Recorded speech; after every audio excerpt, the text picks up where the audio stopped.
আচ্ছা মানু, তুই কোনোদিন কারোর উপকার করেছিস? উপকার? কত যে উপকার করলাম। ভোর 4টার সময় ঘুমাই যাতে চুরি না হয়।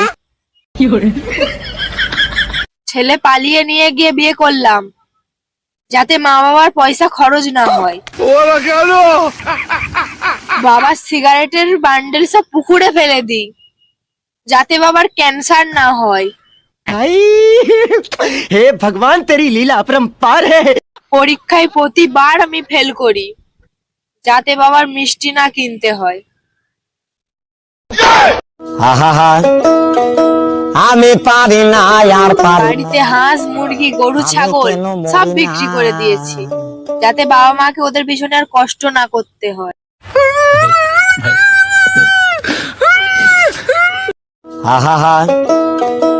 আমি পারি না আর পারি না, আমি কেন মরি না।